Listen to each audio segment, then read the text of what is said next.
Well, a very good morning on the 4th of November 24. Quite bleak up here on the Deerstalker Pass. I might be on that railway line later on. I'm thinking of taking a train from Blairathel up to Abbeymoor and back, just to break up the day, something different, and take my car back. I'm going up to Dalwhinnie. I'm going to get a cup of tea and a bacon roll at my favourite cafe. But it's not easy filming here. It's such a noisy place with the traffic.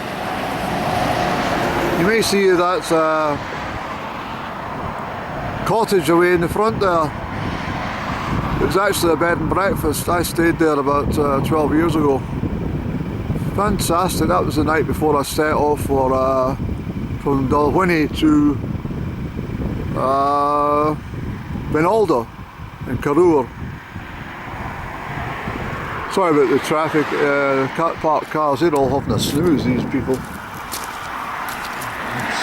Somebody completely conked out in another pickup there. Zonked out completely. Must have been working night shift or something. But it's much colder today. Not so sunny. But so I've driven up. The reason I came up was I wanted to go and visit Wade's Stone along the far end of Deerstalker, but it's in such an awkward place. It's just too difficult to get to. You've got to walk next to the road for a couple of miles really, and then climb up onto the higher reaches a wee bit.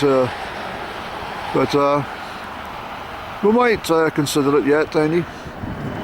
But let's get back into the motor car. We'll have a cigarette here. And we'll have a second cigarette at Dalwhinnie. How's that? So a pretty bleak landscape, and it's nice to see it in its autumn colours, of course.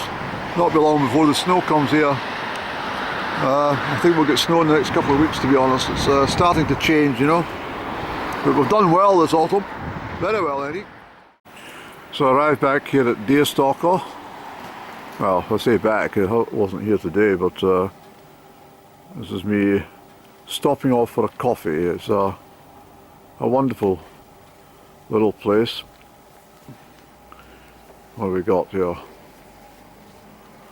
9 AM to 4 PM. There's people in already, so it's all good. There's a fantastic stone structure, that, Eddie. I don't think I remember that from the last time. Do you? And they're doing some resurfacing. They need to resurface A9, bloody awful. But the weather's cheered up a little bit on this side of Deerstalker, which often happens.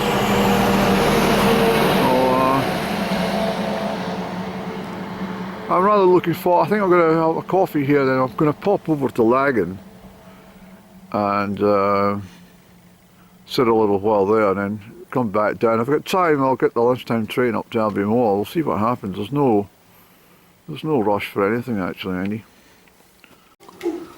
So there's a real Dalwhinnie welcome. It's a big roaring wood stove. And look at the size of the chunks of wood for this fire.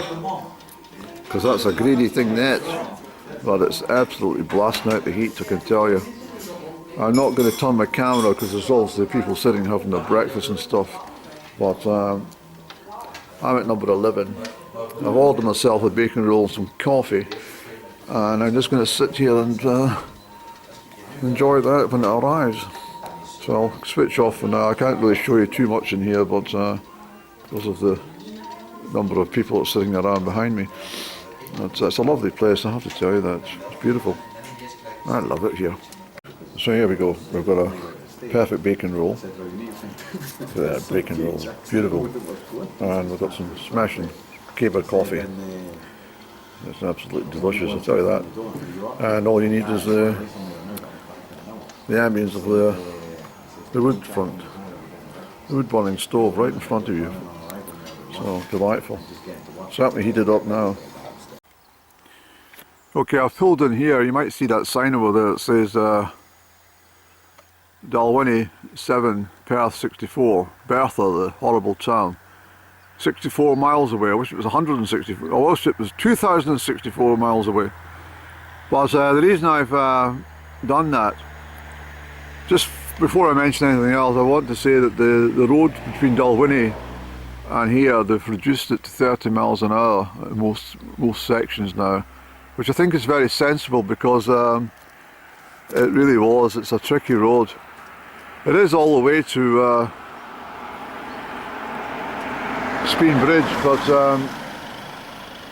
not quite so bad. But this section, which I've driven at dusk, it's a really tricky road. But anyway, the conversation is, back in summertime of this year, 2024, I mentioned a story from this very spot.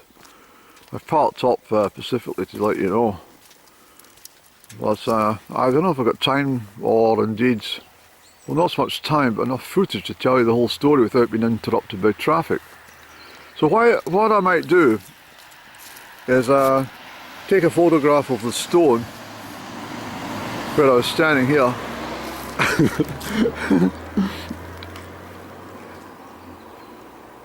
I'm going over to Laggan. In fact, the last time I was here, no, not the last time, Andy, come on. I'll mention when I get to Laggan village about that. But anyway, this is the main road to Fort William. If you come up the A9, and it's a tricky road, okay. But the reason I'm talking in here is I won't get peace to tell you the story. So let me just well, shall we do it, Annie? Back in 1997, I was working in Fort William, and I had to come down back home to Perthshire for a funeral. And rather than pack my suit or everything like that, I decided to just put my white shirt and black tie and wear my suit. And I took a bus from Fort William to Speen Bridge, and then hitchhiked it up to Roy Bridge, and then I got another lift to here. Unfortunately, the person said, I'll drop you here because I'm heading to Newton Moor. So I had from here over to Dalwhinnie before I could get any sort of public transport down to Perthshire. Now you got to remember, I was standing here in a black suit, white shirt and black tie, right at this spot here, and I was had my tobacco out, and I was rolling myself a cigarette, and I was going to be hitching over. But anyway, standing here, and the snow came on. It was May. I remember it very clearly. It was the month of May. It's that sort of dry snow you get in May. It comes in a blizzard type material, but it doesn't really lie much. It does white the ground, but it doesn't really lie for long. But it was a howling blizzard. And I'm standing rolling a cigarette, and this red car came down, and I immediately recognised the bloody driver and his wife, and it was a family from Crieff, the hometown. I may as well mention them, the Petries. And you have to imagine me just standing here in the blizzard, in my suit, rolling a cigarette like this, with two hands, of course, and just as they pulled down to the junction here, I raised my hand to give them a little wave. As they took off this way, at about 5 miles an hour, right along there, because I think the whole lot were in bloody shock.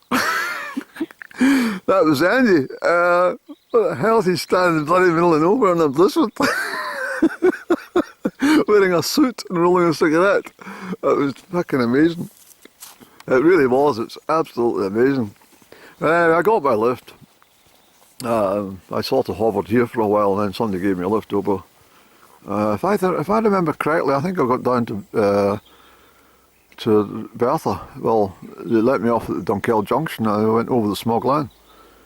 But that was where I was. So it was quite a fun thing. I don't like this old line about. But anyway, I'm going on to Laggan. I'll maybe brighten up that story a little bit more with less traffic. I honestly, I remember it clear as because the guy let me off just over there, and he was heading that way. Obviously to Newton Moor, a few 8 miles along the road or something, and I just simply walked across, pulled out my tobacco, and started the roll just here. And I hadn't even rolled it or got my first smoke, and the bloody came down in the car. It was their faces, and the fact that I raised my hands to go like it was a normal day in Crieff High Street or something. How you doing?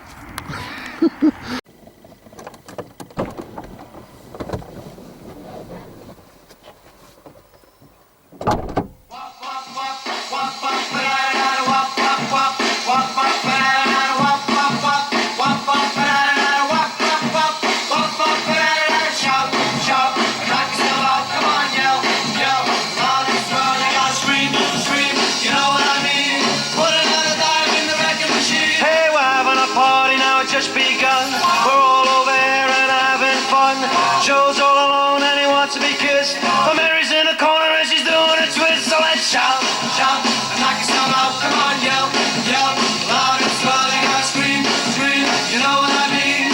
Put another dime in the record machine. Hey, play another song like a runaround Sue. Whoa, let's do a dance that we all can do.